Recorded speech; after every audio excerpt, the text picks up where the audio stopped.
1 Johannes 4, 1-6. Liefdes, moenie elke gees glo nie, maar toets die geeste of hulle uit of van God kom, of uit God is, want daar is reeds baie valse profete in die wêreld. Hieraan ken julle die gees van God. Elke gees wat bely dat Jesus Christus as mens gekom het, is uit God.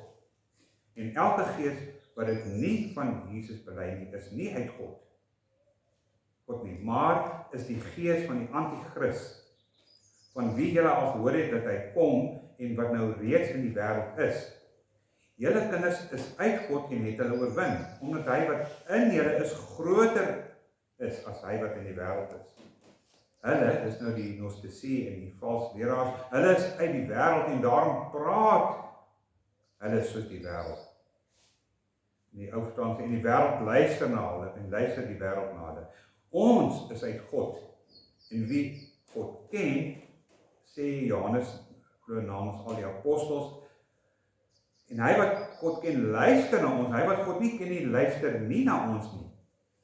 Dan hierdie opsomming waar ek eintlik wil fokus op vandag, hieruit ken ons die gees van die waarheid en die gees van die dwaling. Vader, ons dankie vir u woord, dankie dat u deur die gees vir ons hierdie geskrifte gegee het waarin ons vashou. Here, want dit is wat tot ons redding lei, dit is wat tot ons saligheid lei, dit is wat tot die ewige lewe lei. Help ons om dit reg oop te maak, dat die Heilige Gees, Here, in elke hart sal spreek, soos hy dit goed vind. Hy wat God se vrye agent is, die jaghond van die hemel. Mag u ook my as 'n diensknegt gebruik, Here, eintlik 'n slaaf gebruik, in Jesus naam. Amen. Soos gesê, kon ek herhaal weer, Johannes gebruik swart en wit dualisme. Dis 'n skryfstyl wat hy lief is voor te gebruik, het al agtergekom. Johannes hou aan, dit praat in Engels van recurring themes, herhalende temas. Want hierdie gedeelte, voor ons teruggaan, weer wat hy van praat, van hoofstuk 4:7 aan, het hy weer 'n hele leerstuk aangaande die naaste liefde. Nie naaste eintlik vir sy nie, maar liefde vir broers en susters. Vir hom is dit baie belangrik, in hierdie aanslag van gnostisisme wat oor die wêreld in die einde van die 1ste eeu gespoel het, moet hy sy hake inkap en sê, tot hier toe nie verder nie. Hoe gaan ons dit doen? Ons stel die valse Christus voor. Ons ontbloot om, sodat almal kan sien, hierdie mense, die gnostisisme het van ons uitgegaan, hulle was nie van ons nie, want as hulle van ons was, sou hulle by ons gebly, maar julle moet hulle ken. Daarom sê, toets die geeste, dokimatsu, die toetsteam soos mens mentale, toets dit, en dan kom hy by die liefde uit. So, maar van die begin af praat hy hierdie swart en wit dualisme van lig en duister, liefde, haat, kinders van God, kinders van die duiwel, waarheid, leuen. Dit is hoe hy speel die twee gedagtes. Die teenpool, dit is so, dis die teenpool. So moet julle wees, so moet julle nie wees nie. So daar is 'n lyn wat duidelik uit mekaar uitgaan. As julle Psalm 1 ken, sal julle weet wat hulle van praat. Daar's twee weë. As twee soorte mense. Nou, in Johannes weer eens praat hy hier van die gees van die waarheid en die gees van die dwaling. Maar ons moet duidelik gaan kyk, want ons is besig met die tema, wat gebeur na die dood? Wat gebeur met alle mense na die dood? Ons kan nie net kyk na die gelowiges wie die gees van God het nie. Paulus sê, as jy nie die gees van God het nie, as jy nie 'n kind van God nie, dan behoort jy nie aan hom nie. Aan Christus, aan God nie. As jy nie die gees het nie, behoort jy nie aan hom nie. So ons kan vra, Vader, gee vir ons die gees in volheid, dat ons Christus kan ken en aan reg laat hom geskied. Want die grootste onreg wat enige mens kan doen, is om nie aan Christus Jesus die regte eer te gee wat hy waardig is om te ontvang. Want die engele doen dit. Kom ons sê, as ons nou kom by die punt van sterwe, wat ons almal moet sterf. Ons sterf elke dag daagliks bietjie meer aan onsself. Daar is net twee eindbestemmings, ongelukkig. Daar is nie 'n derde nie. Daar is nie 'n alternatief nie. Jy sien, al dink watter mense, en as wat 7 biljoen mense in die wêreld. En al sê 6.6 biljoen mense, daar is nie 'n lewe na die dood nie. Jy sien, God gaan hom nie steur aan wat die mense sê nie. God vra nooit enige mense opinie nie. Dink jy dat glo jy in nihilism? Aan die ander woorde, as jy sterf, is jy dood. Jy kan glo wat jy wil. Soos ek sê, God word nie ingelig nie. Hy weet presies wat hy gaan doen en hy het homself openbaar. En Jesus ons ken almal Lukas 16 waar die ryk man en Lazarus, een word deur die engele weggedra na die Sheol, daai tyd, die doderyk Hades of Hades, word hy weggeneem en hy is in teenwoordigheid by, soos die Jode het geken het, die Vader Abraham is in die boesem van Vader Abraham. Die term is, hy is in die hemel, hy is in paradys. En dan die ryk man maak sy oë in die hel oop. Ons weet dat hy sê, ek ly pyn in hierdie vlam. Het die ryk man hom gesteur aan wat God in die geskrifte gesê het en gewaarsku het? Nee, hy het hom nie gesteur nie. En sy 5 broers het, dis was ook nie bekommerd oor wat gebeur as ek eendag sterf nie. Wat sal hulle sê, come see, come do, of wat ons daar kom sal ons sien. Dis 'n verkeerde benadering tot die ewige lewe. Want baie mense het die idee, jy sterf dan is jy dood, dan bestaan jy nie meer. Want inderdaad, Hebreërs 9 vers 27, wat hy eintlik praat van Jesus, wat eenmaal gesterf het vir ons sondes, Hebreërs 9 vers 27, ons herken die konteks, want dit praat van Jesus het eenmaal gesterf, en eenmaal opgestaan, en lewe vir ewig, maar hy maak 'n stelling hier, die skrywer van Hebreërs, hy sê, die mens is bestem om eenmaal te sterwe, en daarna die oordeel. So mense sê, ons is almal, ons sterf, bestaan ons nie meer. Nee, hy sê daarna die oordeel. Dood kom deur sonde in die wêreld. Dit wat Jesus Christus moes kom tot niet maak het vir hulle wat glo. So om die waarheid te sê, en ek sê dit nie plat in die opsig nie, alle mense het 'n raklewe. Ek was ook betrokke by onderwys voorsieningsadministrasie, ek praat van 'n raklewe. Alle dinge het 'n raklewe, maar 'n mens het ook 'n raklewe op hierdie aarde, bestem om te sterf en daarna die oordeel. Ons ander woorde sê, ons almal het 'n vervaldatum. En mense wil nie daarmee gekonfronteer word nie. Hulle wil nie daaraan dink nie. Gaan praat met enige mense in die straat en vra hom, wat gaan jy doen wat gaan gebeur as jy dood is? Meeste mense dink nie eers daaraan nie. Dis 'n feit dat ek glo nie een van ons hier, selfs as Giselle was, oor 100 jaar sal nie meer hier op hierdie aarde wees nie. Party gaan binne 50 jaar nie meer wees nie. En wat gaan ons doen vir die res van ons tyd? Ewigheid. Ons sal wel iewers wees. Ons sal in wat hulle noem eintlik die tema van die boodskappe, die ewige staat of die finale destinasie wat die teoloog van praat, soos Erikson praat van 'n ewige staat. Dit praat van 'n staat wat jy vir ewig en ewig en ewig en ewig sonder ophou gaan wees. Kan ons dit ligtig opneem? Kyk weer vir my, ons het gekyk na Daniël 12. Daniël 12, sal ek nou vir julle sê waar Jesus Daniël 12 aanhaal.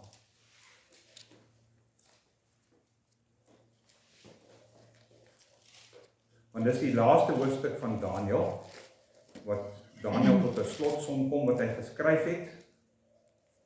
Kom ek begin sommer by 12 vers 1, en in die tyd sal Michael, die groot vors wat oor die kinders van jou volk staan, optree, en dit sal 'n tyd van benoudheid wees, en soos daar nie gewees het en van dit 'n volk bestaan het tot op die tyd nie, maar in die tyd sal jou volk gered word, elkeen wat in die boek opgeskrywe staan.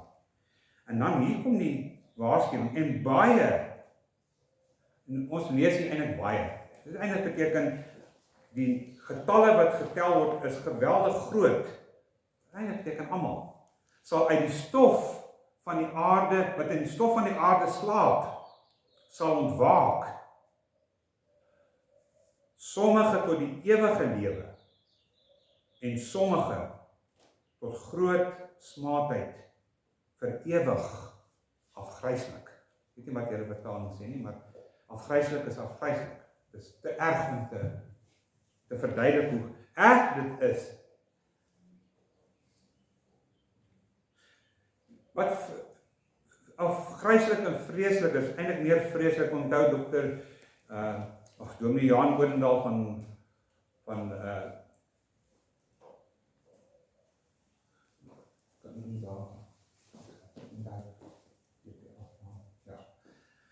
hy vertel tydens 'n predikantsseminaar van ons, ek dink dit is so 5 jaar terug, 'n verhaal wat met hom gebeur het. Hy sê hy was in Randburg. Ek weet nie of julle Randburg ken, daar waar Mnet se kwartiere is nie. Daar in Randburg is daar 'n verskriklike draai as mens in die hoofweg wil inkom.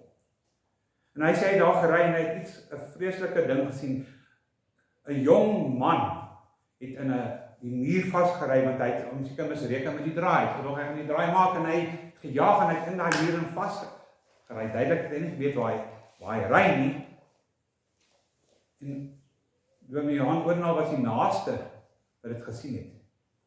En hy het geparkeer en uitgespring en gaan kyk of hy die man nie kan help nie, en hy het gesien, hierdie is 'n jong man, seker in sy 20's.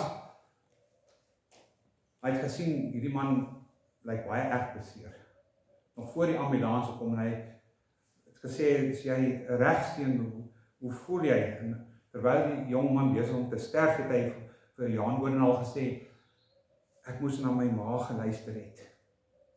En dit het niks met onverskillig bestuur te doen het.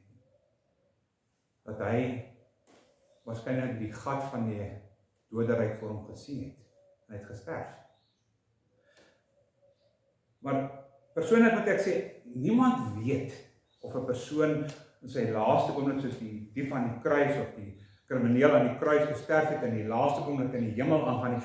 Ons weet nie wat die persoon in sy laaste minuut, terwyl hy lewe, as hy nog 'n minuut of 2 gegee word, of Christus ons sal benader, dit is nie vir ons nie, maar ek glo tog dat daar 'n kans is. Maar hierdie sê, as ek maar net na my ma geluister het, soos die ryk man, as ek waarskynlik net my broers, maar hulle gaan ook sê, as ek maar net na hom geluister het, stuur my terug na hom toe. Wat sê Jesus in Johannes 5 vers 28 tot 29, want dit sluit aan by wat Daniel gesê het, ewig afgryslik.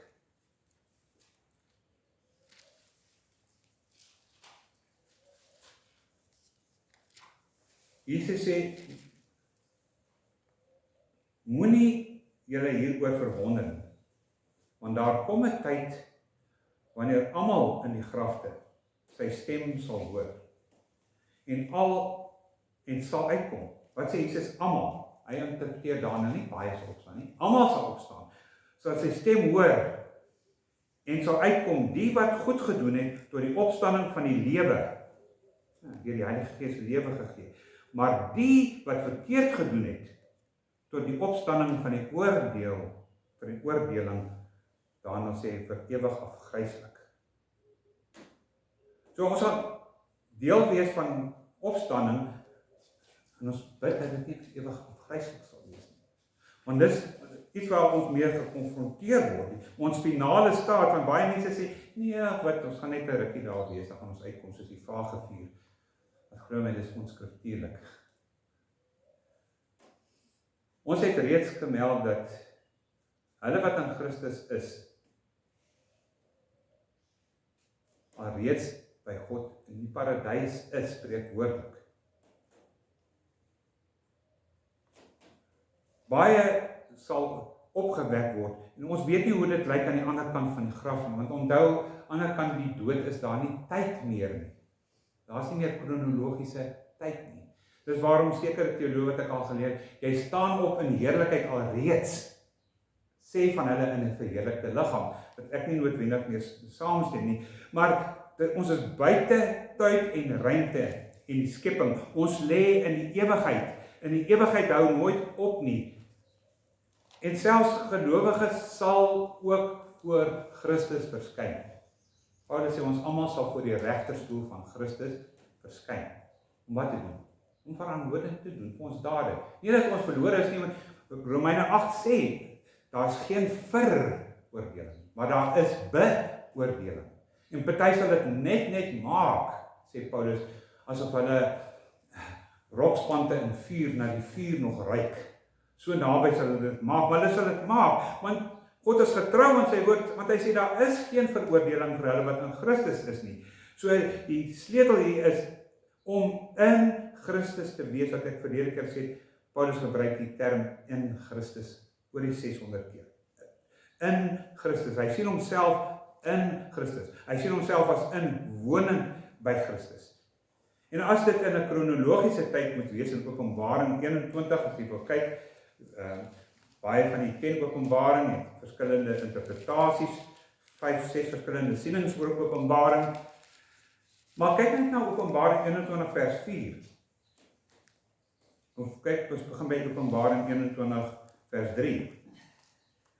Kyk, God se woonplek is by die mense. Dis die geredde mense. En hy sal by hulle woon, hulle sal sy volke wees, en God self sal by hulle wees as hulle God. Dis 'n vervulling van Jeremia 31. Kyk die belofte van die ewige lewe by Christus, of die na in 'n tydelike liggaam sal wees, op pad na die verheerlikte liggaam, ons weet nie werklik nie, maar Paulus verduidelik dat daar so iets is. Maar hier sê hy wat Christus, die lam, sal elke traan uit hulle oë afdroog. En die dood sal nie meer daar wees nie. Ook nie rou, of 'n gehuil, of pyn sal weer bestaan nie. Want die eerste ding het verbygegaan, en die ene keer het ons gesing het, hy maak alles nuut. Hy wat op die troon sit, het gesê, kyk, ek maak alles nuut. Die belofte vir hulle wat glo. Wie die Heilige Gees het, geld hierdie belofte, geen veroordeling nie, en ons sal deel wees, want Openbaring dan praat van 'n nuwe Jerusalem, 'n nuwe hemel en 'n nuwe aarde. Dis alles nuut. Want jy kry geen aardbol en kan bestaan, selfs die grootste planete kan nie bevat wat die nuwe Jerusalem is, as ons dit moet, want mense, dit is 'n kubieke, dis 1600 myl hoog, breed, lank.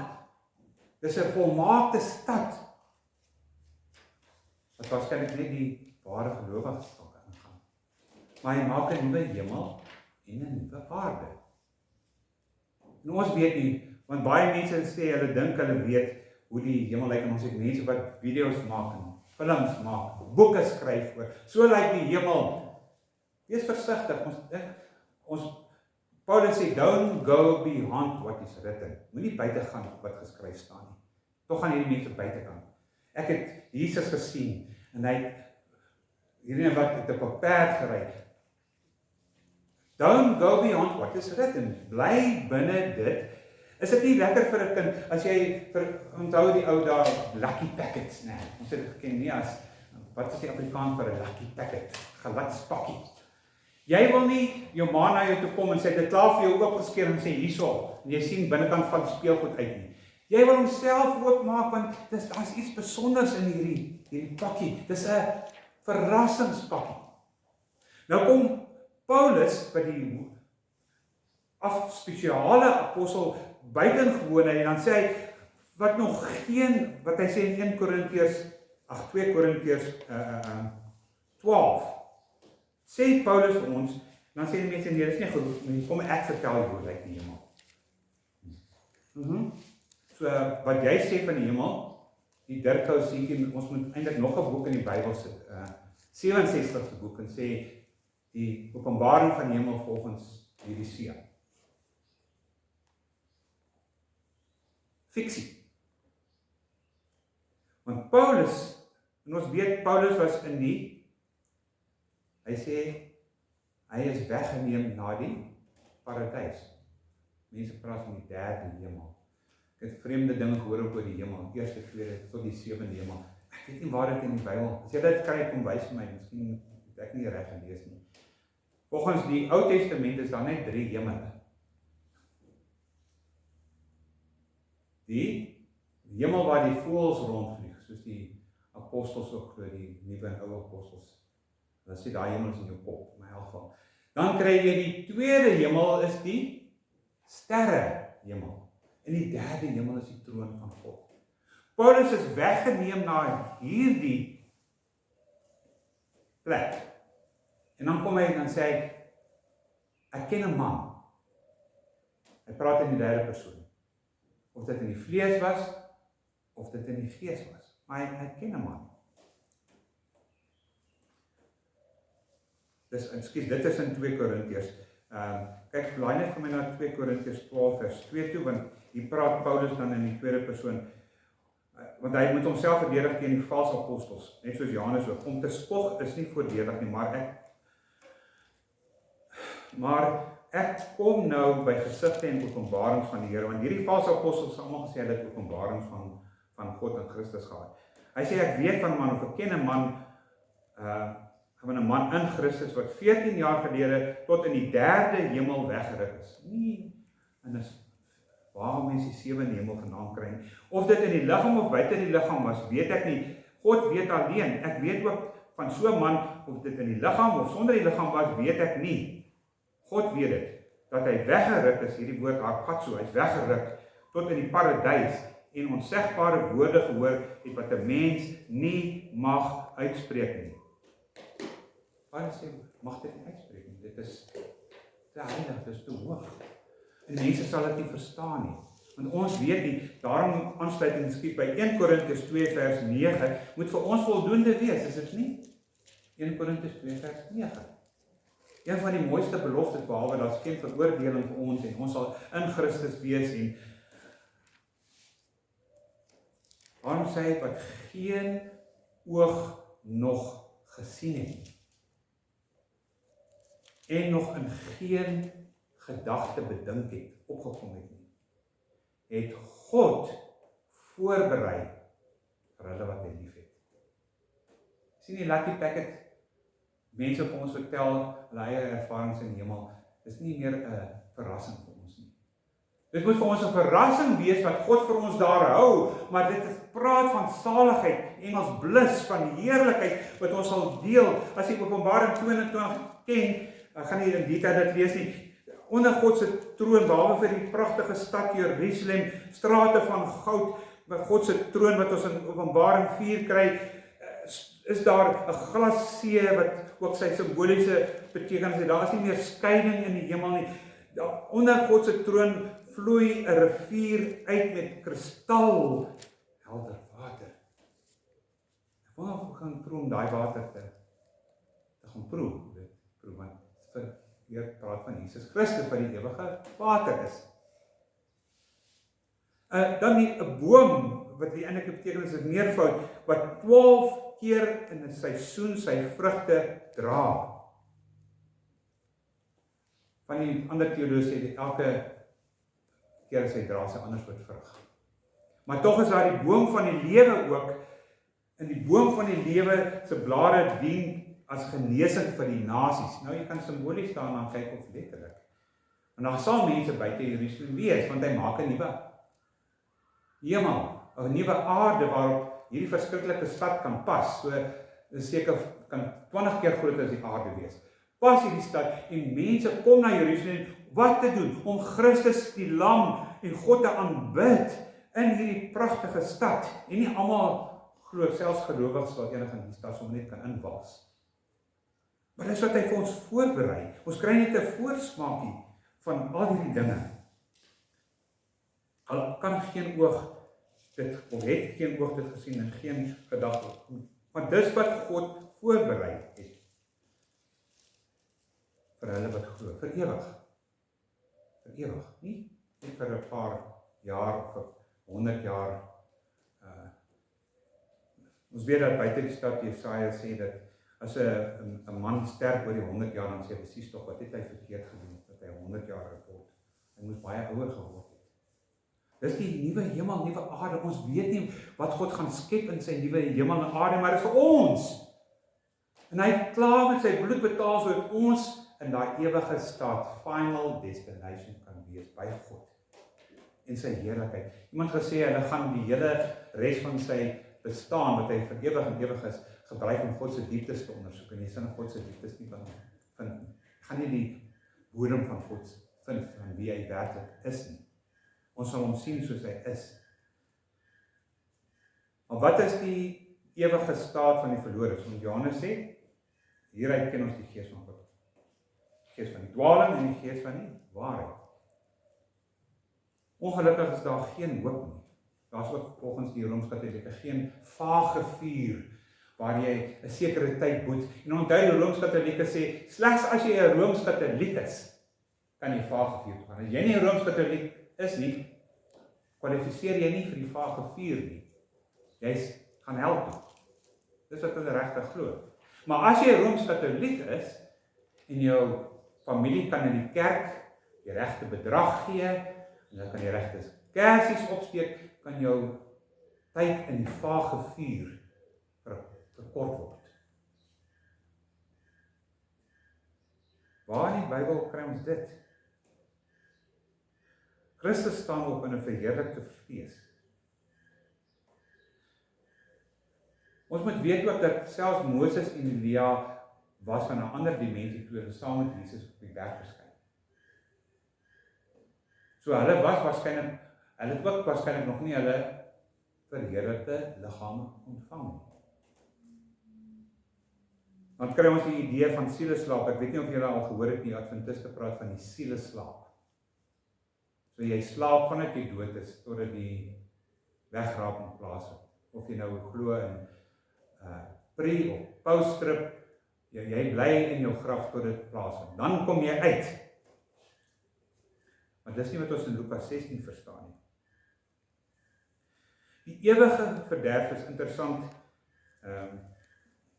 Hendrik het my 'n snit gestuur van die man. Ek gaan nie baie oor hom praat nie, jy is reg, moet nie oor hom praat nie, maar ek bring die gedagte tyd by die Egiptenare glo, want jy sien die moderne teoloog, of as jy 'n teoloog kan glo, want hulle glo nie in God se wonders en sulke, sê dat die idee van 'n plek van pyniging het ontstaan deur die Egiptenare. Dis waar die idee begin het, as ek die man reg verstaan. Hy sê dis waar dit begin het.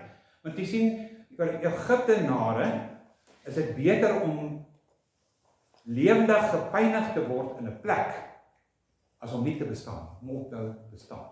Vir die mense wat glo in nihilisme, jy bestaan nie meer nie. Die Egiptenare, nee, ons glo daar's 'n lewe na die dood. En baie kulture, soos die Griekse kulture en Zoroastrianisme, het sê in hierdie teoloog, is ontwerp en het 'n invloed gehad op die Ou Testamentiese skrywers.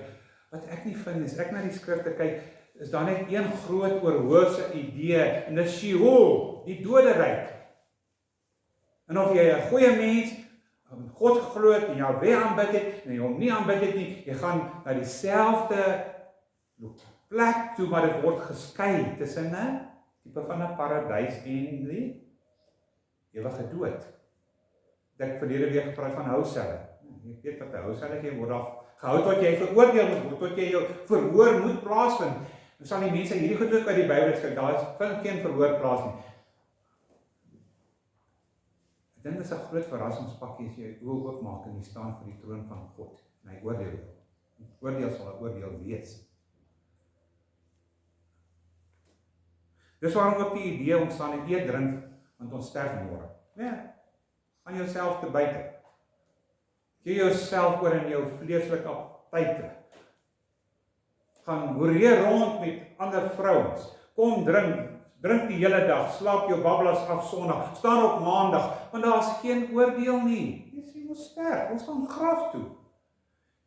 Die opregte Rooms-Katolieke sê, ek kan hierdie dinge doen, want as iemand gaan vir my bid, om gouer uit die vage vuur uit te kom.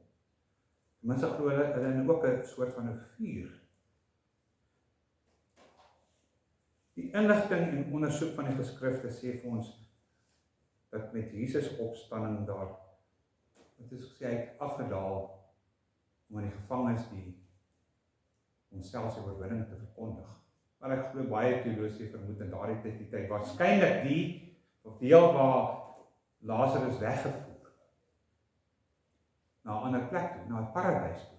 Want hy sê tog immer vir die man in die kruis langs hom, jy sal vandag saam met my in paradys wees. Waarna toe? 'n plek. Tensy ons nou weer eens glo, want daar's 'n siening oor hulle praat van die trilemma. Jy ken C.S. Lewis se trilemma. Ons moet almal 'n keuse maak aangaande wie Jesus is. Nou, of baie sê hy was net 'n goeie onderwyser. So, maar as ons kyk na wat Jesus praat oor die hel, ek dink ons moet dit nogal ernstig neem. Al is dit miskien nie 'n letterlike vuur, maar 'n plek van pyniging. Ek gebruik graag weer die voorbeeld wat ek lank terug gebruik het, wat u al gehoor het. Die seentjie wat vreeslik lief is om mure dop te hou, 'n muurnes, hierdie hoop. Ek het gekyk en hy weke bestudeer, hoe bou hulle hierdie hoop op. Dit het hom gefascineer. En oor maande het hy lief geraak van hierdie diere, asof te sê, dis my muurshoop, wat ek bestudeer, dis my wetenskaplike projek. Tot op 'n dag toe hoor hy vreeslike groot geraas. Hulle noem in Engels earth moving dinge, trekkers en goed, want hulle sou kom om die plek in 'n land te omskep. En hy het geweet, hy sal, wat gaan hy doen? Gaan hy self iets greite kry en hierdie muur so wegvat, wat hy nie kan doen nie? Gaan hy miskien 'n megafoon skree vir die mure, julle moet pad gee, gevaar is op pad, hier kom groot gevaar, trek, wat die koning ging en trek, mure, gaan weg van hier af, julle is in groot gevaar. Wat was die beste eintlik, wat onmoontlik is? Hy moet self 'n muur word. Hulle gaan sê, ek het gesien, dit kom. Gesien, die gevaar kom. Jou pad, die gevaar kom. Kry 'n ander plek. Dit is gevaarlik wat kom. Jesus word mens en dan sê hy, oppas. Hy is die enigste een wat die woord Gehenna gebruik in die Bybel. Dan sê hy, nee, daar's nie so 'n plek. Ons gaan net dood as ons dood. You dead, you dead. En God sal almal begenadig. Dis Hindoeïsme. New Age, New Thought. Hy sal nie almal begenadig nie. En ons kan weer eens net herhaal wat Jesus gepraat het. Hoekom verwys hy na die Gehenna? Weer eens, sy westelike deel van Jerusalem, lê die ashoop wat vir ewig brand, die Henombroers moes dit in brand steek, maar min mense ken die agtergrond van Gehenna. Die Jode was te skaam om te praat in Jesus se tyd oor Gehenna.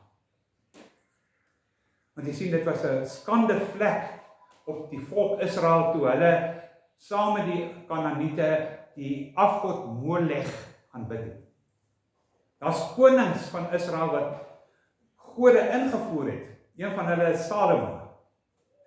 Wat afgode, een van hierdie afgode se naam is Molech, was 'n sekere beeld van 'n afgod wat hulle alles gemaak het wat waarskynlik 8 voet hoog was of 9 voet hoog. Maar wat besonder was aan hierdie afgod met sy lelike gesig, as jy wil gaan oplees in geskiedenis, hy het so gestaan, hierdie afgod met sy hande so, maar binne in sy maag was 'n brandende vuur gewees.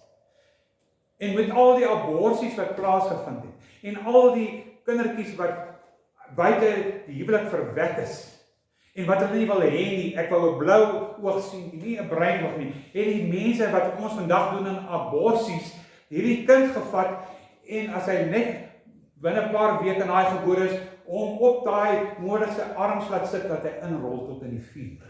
Nou kan jy hoor die verskriklike skree, die pyn van hierdie babietjie wat doodgemaak word. Toe die moderne Jode wat kom het na die konings wreedheid gesê, nee, dis te verskriklik. Ons praat nie meer van Gehenna nie. Want ons weet dis waar al die dooie diere gegooi word, waar mense se geamputeerde arms gegooi word, en vuilgoed gegooi word, en alles wat vuil is gegooi word. Dis 'n vloekwoord, Gehenna amper vir die moderne, in die tyd van Jesus, die moderne Jode, vir hulle tyd.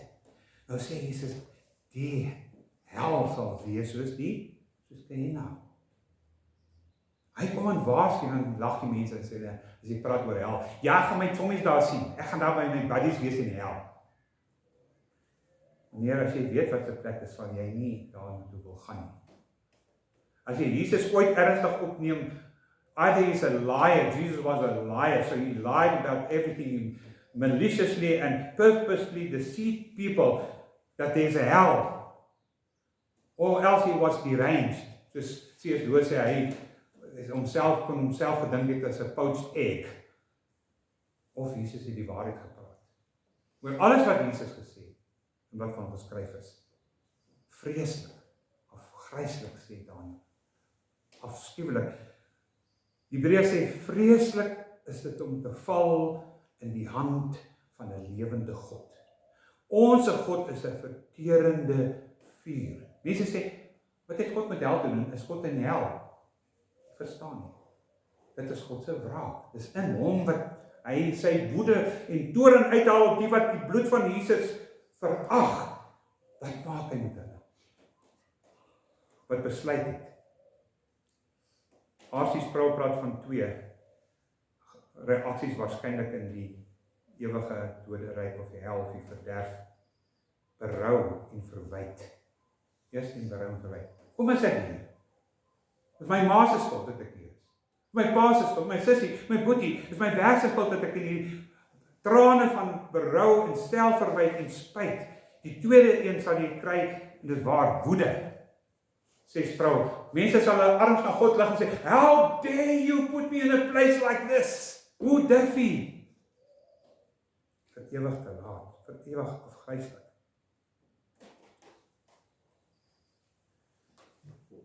Jy sien, Matteus 12 vers 36, en jy kan so 'n bietjie by Matteus bly, maar ons gaan net 'n paar vinnige aanhalings maak uit Matteus. Matteus is 'n Jood, en hy skryf aan 'n Joodse gehoor. En hy is iemand wat praat van Gehenna. So hy sal definitief weet, eerder as Lukas en ander wat die betekenis van die Gehenna, en selfs Markus ook, deur Petrus waarskynlik is.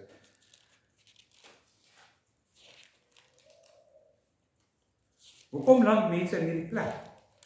Hoe word hulle geoordeel voor die groot wit troon in Openbaring 20, want almal sal voor die troon van Christus verskyn, of sal verskyn in die groot oordeelsdag. Jesus sê, vir elke onbesonde woord wat mense kwytraak, sal hulle op die dag van oordeel rekenskap moet gee. Want op in 20 vers 13, as jy blaai na Openbaring 20 vers 13, verduidelik vir ons oor wat die mens verantwoording is. Ons het vanoggend gesê, jy kan nie dink jou gedagtes gaan nie 'n effek hê eendag as jy verlore is en jy kom voor God. Gaan hy, mense sê die boeke word geopen. Hierdie is 'n simbool van God onthou alles. God vergewe, maar hy onthou alles. Hy sê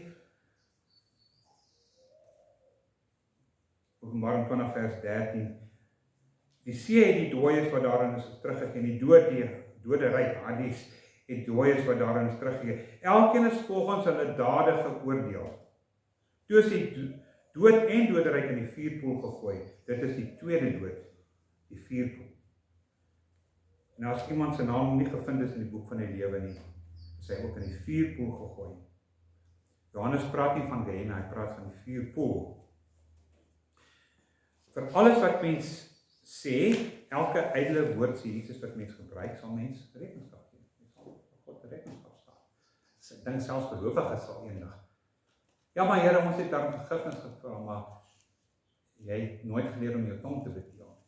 Jy het nooit geleer om op te praat van negatief te praat van ander mense. Jy het nooit in jou gedagtes as altyd ongelowig. In steede daarvan die hel in die teenpool swart wit dualisme Openbaring 21, in steede dat hy trane afvee, sal die mense daar 'n gewenende gekners van tande wees. Hy praat ook van maar Markus praat hier Markus in besonder van, kyk na Markus 9 vers 47, as ek julle heen en weer kan jaag in die Bybel. Onthou, Markus is ook deur iemand apostel geskryf, so ons moet sy waarskuwings ook neem, want hy skryf dieselfde oor, wat sê Jesus in Matteus, as jou, Matteus hy sê, as jou hand jou laat jou oog jou laat struikel, wat doen? Blik hom uit en gooi dit weg. Dis beter om met een oog in die hemel in te gaan, as wat jy jou volle liggaam in die Gehenna. Jesus gebruik die woord Gehenna gegooi word.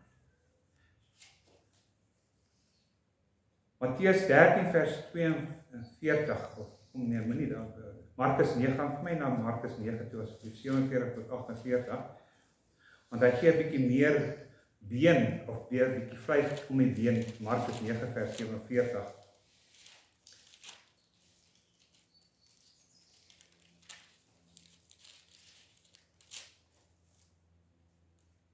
Ons kyk, as jou voet jou sê, Markus, maar Matteus net na die oog en die hand praat, maar hy sê, as jou voet jou laat struikel, kap dit af.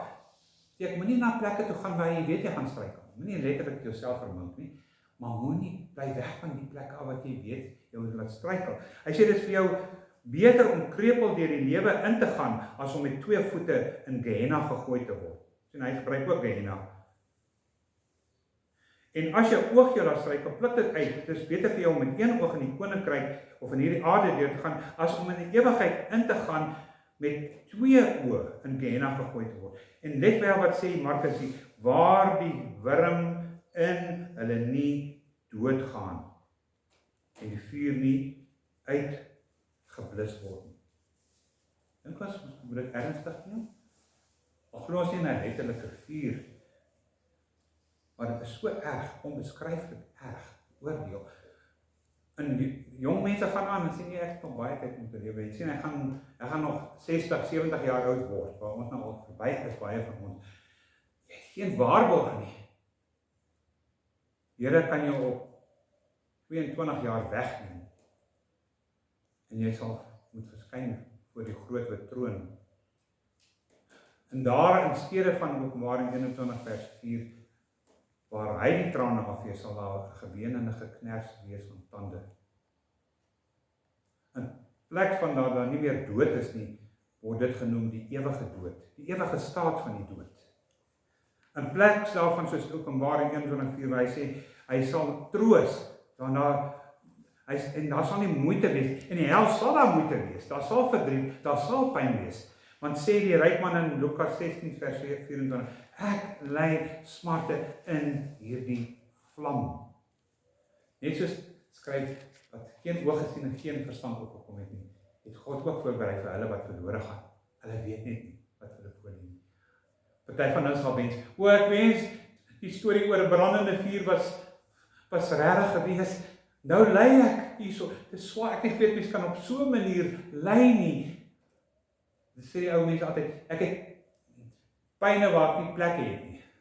Ek kry seer waar ek nie eers plekke het nie, kry ek seer, ek ly in hierdie smart hier, waar anders sê die idee van die wurm wat nie ophou, soos die Gehenna, die ashoop waar die wurms aan dooie karkasse van donkies en goed gevreet het, gebruik Markus ook, as Jesus, asof hy dit werklik vir hom ook beskryf het. Jy wil nie, want dit kan wees dat jy praat van jou geheue sal jou nooit ophou knaag nie. Sy sê, as ek maar net. Ek dink dit is een van die woorde wat die mense in die hel onthou. Hel word geskep vir wie? Jesus sê, vir die duiwel en sy engele. Dis hoe God sal afreken met Satan en sy engele in die hel. Maar as hy nie by ons woon nie, wat ons nie die gees het en ons vir ewige dood. Geen lekker sosiale lewe nie. Baie dink, hier gaan ek myself geniet saam met al my vulgêre vriende. Praat van duisternis, ewige duisternis.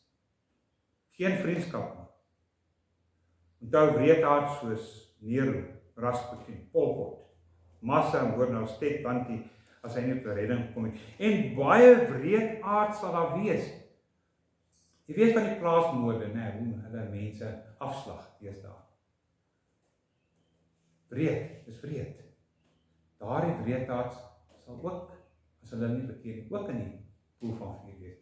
En dit gaan nie 'n partytjie wees nie, dit gaan smart wees. Hulle gaan saam met Satan en sy engele gepynig word, Daniël 12, afgryslik, ewig, die woord ewig en afgryslik. Geen rus nie, sê Openbaring 14 vers 10. Openbaring 14, hulle het geen rus nie, dag en nag geen rus nie. In steede van die ewige rus by Jesus is daar geen rus vir hulle hoegenaamd nie. Wat is die teenoorgestelde van rus? Werk oor die sweet jou aangesig. So hulle dink jy gaan 'n jolifikasie hê in die hel. Nee. Wat sê Jesus? En die vreeslikste van alles, mense lees dit nie in Openbaring nie.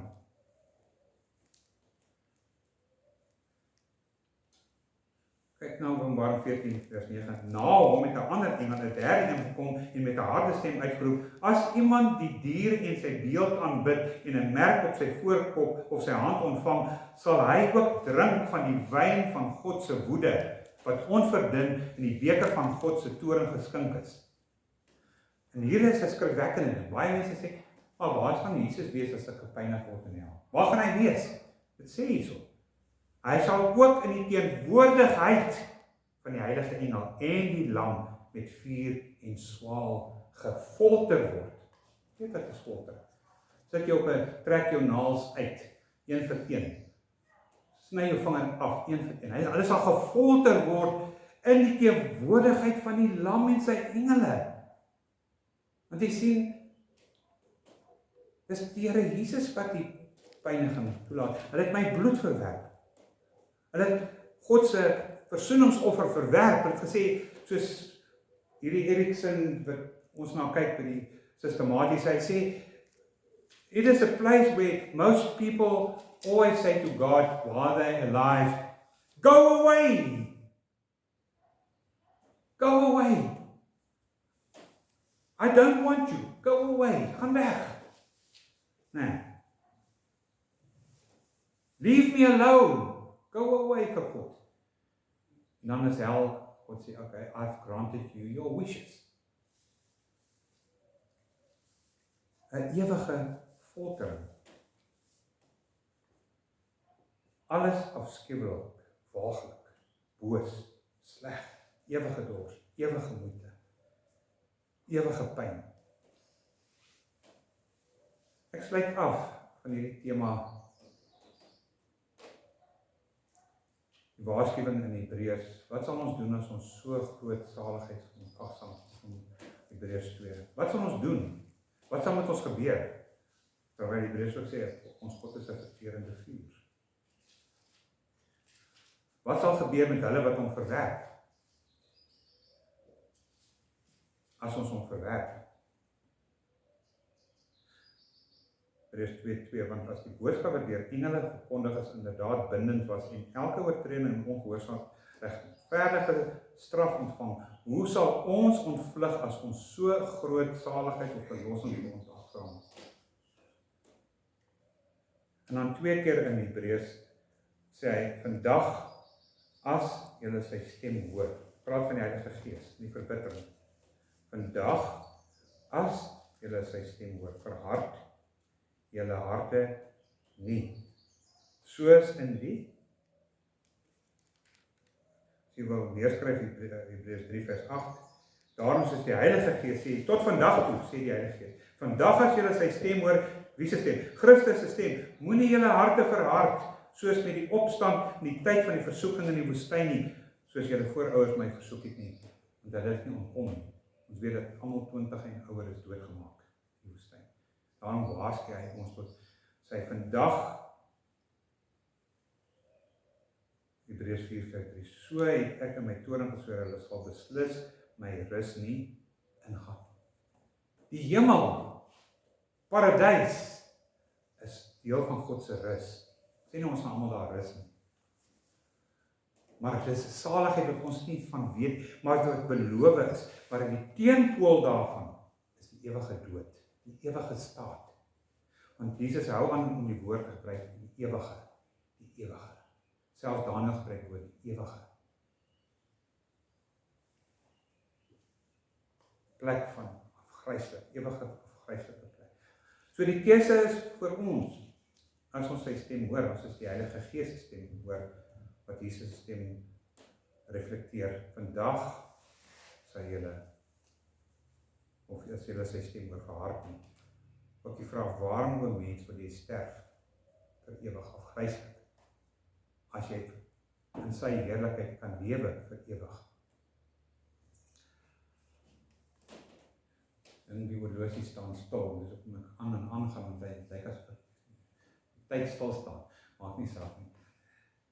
As jy ooit tyd het, skryf neer 'n website wat jy op YouTube en kan besoek van Bright Planet, wat hulle gevind het, ek glo nie dis letterlik nie, maar hulle sê hulle het in Antarktika en in Rusland se weer het hulle ondergronds geboor, waar hulle gate gesien het, kyk of hulle olie kan kry, en hulle opgehou, want hulle die vreeslikste geluide gehoor. Nou sê ek nie die siele van die verloop.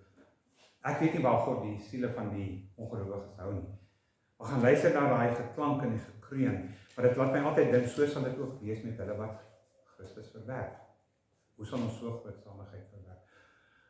Ek gaan vir u 30 sekondes, as dit reg is. As jy nie wil bid nie, is goed. As jy wil bid, in 30 sekondes, my horlosie nie, om tot die Here te spreek. Want u self moet voor hom staan. Jy gaan nie voor 'n paus of enige predikant staan, jy gaan voor hy wie se oë soos 'n vuurvlam is eendag staan. En hy ontbloot alle waarheid. Ons sal niks kan weghou en sê, ons het nie geweet nie, ons het nie dit, jy weet, ek het gedoen, want, ons lief vir die woord, want, dit en dit en dit. Ek glo nie, Christus sal na die verskonings luister nie. En deur die Vader die ore, oral, selfs in ons harte, weet hy wat ons dink. Selfs op hierdie oomblik. Kom ons vat 30 sekondes, dan bid jy tot die Here en dan gaan ek ons afsluit. Selfs die mense op die video, mag julle luister en leer en leef.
Vader, dankie dat u die diensknegt toegelaat het om vandag op my voete te staan en oor hierdie boodskap te verkondig, veral ook hulle wat na hierdie video luister. Dat hulle versigtig sal wees om nie na die plek te gaan wat Jesus ons van gewaarsku het nie. Tensy hy self gedwaal het of moetswillig boos was, het hy die waarheid gepraat oor 'n plek wat hy vergelyk met die Gehenna. Mag ons, Here, mag die Gees in ons werk, nie net tot weergeboorte, maar tot geloof en vaste vertroue op hom, wat ons geroep het uit duisternis, na sy heerlike lig, om sy getuies te wees.